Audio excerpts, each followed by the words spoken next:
Comment asseoir votre autorité d'enseignant? C'est de ça qu'on doit parler aujourd'hui. Salut et bienvenue, moi c'est Blanche, éducatrice.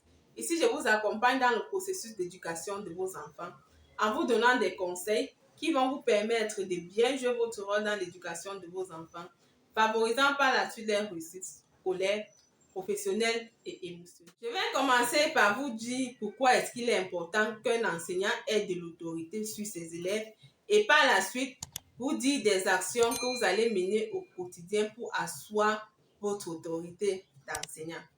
C'est de ça qu'il s'agit.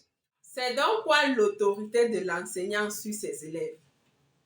C'est tout simplement le fait pour l'enseignant de se faire aimer par ses élèves, de se faire respecter par ses élèves, par la suite pour se faire obéir par ses élèves. Donc vous voyez que c'est pas un travail facile. Donc il y a des actions à mener pour pousser ses élèves à vous aimer, à vous respecter et à vous obéir. C'est de ça qu'on doit parler dans la suite. Ce que vous allez comprendre ici, c'est que pour un enseignant, il est très important qu'il ait de l'autorité sur ses élèves parce que ceci doit permettre de capter l'attention de ses élèves, par la suite de se faire respecter par ses élèves. Vous savez, dispenser une leçon, c'est pas aussi aisé. Et l'objectif, c'est que au sortir de la leçon, que chaque apprenant puisse comprendre la notion à assimiler. Et je vous assure que c'est pas facile quand l'enseignant ne s'impose pas, quand l'enseignant n'influence pas ses élèves. Vous allez voir, souvent il y a des salles de classe où l'enseignant fait cours, disons sur 30 élèves, il est en train de faire cours avec 10 élèves. Le reste sont en train de faire ce qu'ils veulent. Donc il n'y a que 10 élèves sur 30 qui sont en train de faire cours. Là, c'est pas bon. Ça va jouer sur les notes scolaires et sur la moyenne de la classe. Donc, pour que la leçon passe de telle sorte que chaque apprenant puisse comprendre la notion du jour, il faudrait automatiquement que l'enseignant puisse s'imposer. Donc, c'est obligatoire même pour un enseignant. Parce que quand il s'impose, ça lui permet aussi de ne pas trop crier.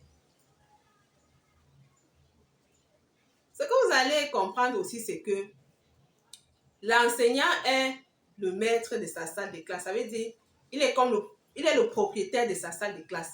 Il doit faire comprendre à ceux qui arrivent qu'il y a des règles à respecter quand tu arrives chez lui. Là, c'est normal. Et si vous ne montrez pas à vos élèves qu'il y a des règles à respecter, ça sera la pagaille, je vous assure. Vous seriez un enseignant, on va vous traiter d'enseignant incompétent. Or, ce n'est pas toujours la compétence. Il maîtrise le contenu des disciplines, mais au niveau de la transmission de l'enseignement, s'il ne sait pas capter l'attention de ses élèves, il ne sera pas compris par la majorité de ses élèves et c'est pas bon. On va dire qu'il est nul, il est ceci, il n'est pas compétent. Or, le problème, c'est au niveau de l'autorité. Parce que pour que ton message passe, il faut que tu t'imposes, il faut que tu captives l'attention, il faut que des gens éprouvent de l'intérêt pour ce que tu es en train de leur dire. Donc, les enseignants, c'est une obligation, ce n'est pas facultatif. Et tout ceci commence dès le premier jour de l'année scolaire, ça veut dire à la rentrée scolaire. Au premier contact avec vos élèves, vous deviez déjà vous imposer. Vous devez fixer des règles. Si possible, lire même le règlement intérieur avec eux. Essayez de les expliquer parce qu'il y en a qui ne comprennent pas tous.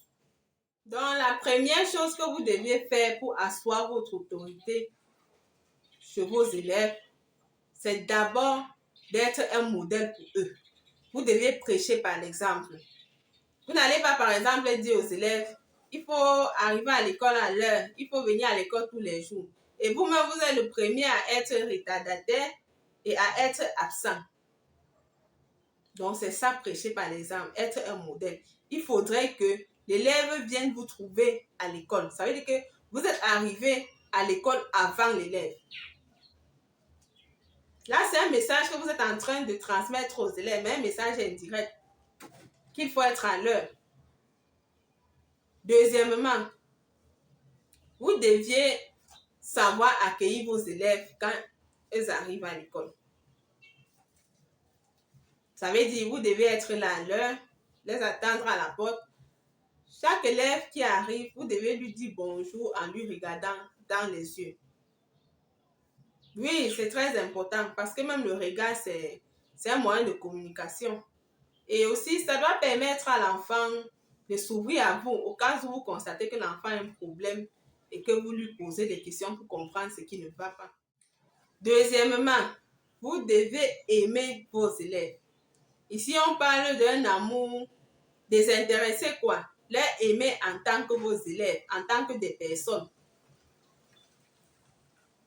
Parce que vous allez comprendre, quand quelqu'un est quelque part où il se sent aimé, il connaît. Et quand quelqu'un est quelque part où il ne se sent pas aimé ou désiré, cette personne connaît également. Et ça peut jouer sur le rapport qu'il y aura entre vous et cette personne. Donc, montrez à vos élèves que vous les aimez, que vous vous intéressez à eux de façon naturelle. Troisièmement, sachez écouter vos élèves et prendre leurs avis en considération. Une salle de classe, c'est pas quand même un tribunal, quoi. Donc, on doit prendre en compte l'avis des élèves. L'enfant doit se sentir libre à un certain moment de parler. Mais le truc, c'est d'apprendre à l'enfant à quel moment il faut parler. Il ne faut pas que l'enfant parle n'importe comment. Quatrièmement, fixez des règles avec vos élèves et veillez à ce que ça soit respecté. Donc ici, vous devez être ferme envers vos élèves et savoir les corriger quand il faut. Ça veut dire quoi? Si une règle n'a pas été respectée, par exemple, on ne bavarde pas pendant qu'on est en train de faire la leçon et qu'il y a quelqu'un là qui trouble, tu dois repérer cette personne, lui avertir. Et s'il continue, tu dois lui punir. Ça doit être une punition constructive. Donc, lui punir dans le sens que les autres vont le prendre pour exemple et qu'ils auront peur de troubler aussi. Donc, corriger quand il faut. Quand il faut corriger l'enfant, ça c'est là où on ne blague pas. On corrige normalement jusqu'à l'enfant comprend bien. C'est très important. On dit souvent corriger une personne pour servir d'exemple aux autres. Ça, c'est l'idéal même. Parce que c'est pas facile de passer le temps à soit à fouetter les élèves ou à faire. C'est pas facile. Donc, quand tu veux corriger un élève, il faut qu'il serve d'exemple aux autres. Donc, corrige-le bien. Mais il ne faut pas faire le genre qu'on tape l'enfant jusqu'à l'enfant entre à la maison, on voit les traits partout sur lui. Non, il ne faut pas arriver jusqu'à ce niveau. Il faut donner les punitions que l'enfant peut supporter. Les punitions qui vont même avec l'âge de l'enfant. Cinquièmement, vous deviez apprécier l'effort de vos élèves. Ça veut dire quoi? Par exemple, si un élève était retardataire et qui commence à s'améliorer, il faut lui encourager. Ça va lui pousser à mieux faire. Si un élève avait des mauvaises notes et qu'il a de bonnes notes, il faut lui encourager. Ça doit lui pousser à mieux faire. Donc, c'est de ça qu'il s'agit. Et il y a un aspect très important. Pour asseoir votre autorité devant vos élèves, il dit au début que vous devez être un modèle pour eux. Et ça passe aussi par l'accoutrement. Donc, la façon que vous vous habillez inspire aussi le respect. Vous ne devez pas être un enseignant qui est sale ou qui s'habille toujours mal et vous croyez qu'on doit vous respecter. Il y a des enseignants qu'on les nomme même avec quelque chose de désagréable sur leur accoutrement. Nous, par exemple, quand on était au cours élémentaire 2, notre maître, il avait une chemise carrelée qu'il portait ça presque tous les jours. On lui a surnommé Carrelé. Donc, vraiment, les enseignants, habillez-vous bien. Soyez propres, soyez frais. Et que, donc, il faudrait déjà que par votre accoutrement, par votre posture, que vous puissiez déjà vous imposer sans toutefois ouvrir la bouche. Oh, mais je suis déjà très contente de constater que les enseignants s'améliorent un peu dans le sens de l'habillement. Avant, c'était grave. Tu vois, un enseignant, il a une paire de chaussures. Il m'a porté jusqu'à... Ça doit aller d'un côté. Donc, je suis déjà contente de constater que ce côté est en train de vraiment s'améliorer. Les enseignants se battent déjà pour s'habiller bien. C'est encourageant. Sous-région Afrique centrale, l'entreprise Jardin d'Afrique se lance dans la formation avec l'Institut de formation professionnelle Jardin d'Afrique, en abrégé IFPJA, situé dans la région de l'Ouest, principalement à Bafoussam, dans un environnement propice à un enseignement pratico-pratique. L'IFPJA vous permet de devenir expert en production animale et végétale en 18 mois. Développez vos compétences en transformation des produits agricoles, assistance vétérinaire, construction et installation des équipements d'élevage, production végétale et animale, construction et fabrication mécanique agricole. Tout ceci en 18 mois. Pour plus d'informations, contactez les numéros suivants: 672 69 52 52. Avec IFPJA, devenez l'expert de votre terre. Devenez l'expert de votre terre. Devenez l'expert de votre terre. Sixième chose que l'enseignant doit faire pour asseoir son autorité chez ses élèves, c'est d'avoir confiance en lui. Oui, c'est très important. Hein? On ne peut pas faire ce genre de choses sans toutefois avoir confiance en soi. Il faut déjà se dire, comme je veux que les élèves respectent ces règles, je suis sûre au fond de moi qu'ils vont respecter ça. Et je vais veiller à ce qu'ils respectent ça. Je serai à la hauteur. C'est très important la confiance en soi. C'est ça même qui nous pousse à dépasser nos limites. C'est ça qui nous pousse à être sûr de ce qu'on veut faire. C'est très important, la confiance et l'estime de soi. Il faut être dégagé. C'est ça qui nous pousse à vous affirmer. Sans peur, sans crainte.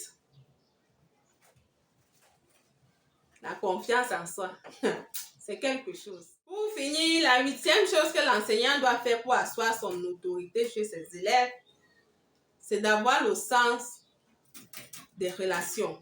Donc, savoir gérer les gens, c'est très important. Et surtout, l'enseignant doit apprendre à ne pas vite se fâcher et à être patient. Ça veut dire quoi? Quand tu demandes à l'enfant de faire quelque chose, sois patient. Il ne faut pas attendre les résultats là, avec pression. Non. Ce que vous allez comprendre aussi, c'est que l'enfant prend du temps pour comprendre ce que vous dites. Il peut écouter, mais il n'a pas compris. Maintenant, pour qu'il comprenne, il faut qu'il prenne un peu du temps. Donc, quand vous dites peut-être à l'élève de faire telle chose, donnez-lui même 5 minutes, le temps pour lui de faire une transition entre ce qu'il était en train de faire et ce qu'il se prépare à faire, qui est de vous, qui est d'exécuter ce que vous lui dites. Donc, ne dites pas à l'enfant faire ça là, vous êtes déjà en colère, vous boudez parce que l'enfant est un peu traîné. Non. L'enseignant doit être patient. Il doit être tempérant. De plus, l'enseignant doit aussi être en collaboration avec chaque parent d'élève au cas où il y a une situation qui demande la présence des parents. Parce qu'il y a parfois que l'enfant a un problème dont le nœud se trouve à la maison. Ça veut dire, il y a par exemple des enfants qui viennent en retard tous les jours, mais ce n'est pas de leur faute.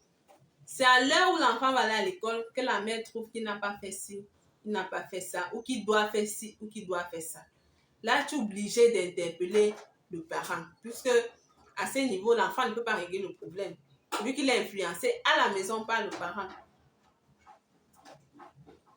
Et je profite de la situation pour inviter les parents adoptifs, les tuteurs, de bien traiter les enfants. On ne perd rien en traitant bien un enfant. Je vous assure que nous, les enseignants, on voit tout dans ce sens. Et ce n'est pas vraiment agréable. L'enfant, c'est l'enfant. Si vous avez pris la responsabilité d'être tuteur, traitez-lui bien. Vous ne savez pas quel enfant doit vous regarder demain. On ne sait jamais. Ça peut être cet enfant que vous maltraitez et c'est pas bien. Parce que des fois, nous-mêmes, on a des enfants qu'on a accepté que bon, le retard, c'est leur quotidien, on ne se dérange plus. Parce qu'on sait qu'à la maison, il n'est pas bien traité. Des fois même, c'est l'enseignant qui est obligé même de jongler pour donner à manger à l'enfant à l'école.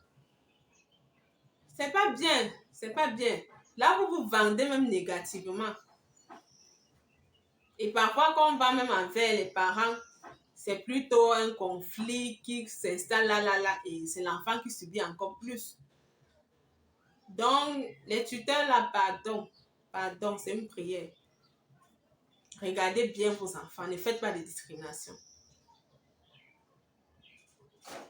Nous, on parle, c'est parce qu'on voit. Donc, c'est ce que j'avais à partager avec vous aujourd'hui. Dans la prochaine vidéo, je vais vous dire comment asseoir son autorité de parent sur ses enfants. Parce que ici, je m'adresse d'une part aux parents et d'autre part aux enseignants, dans le but que l'éducation de l'enfant soit une éducation de qualité, une éducation qui a eu du succès. C'est de ça que j'avais à partager avec vous aujourd'hui. Portez-vous bien et surtout n'oubliez pas que un enfant éduqué égale une prison fermée. Ciao!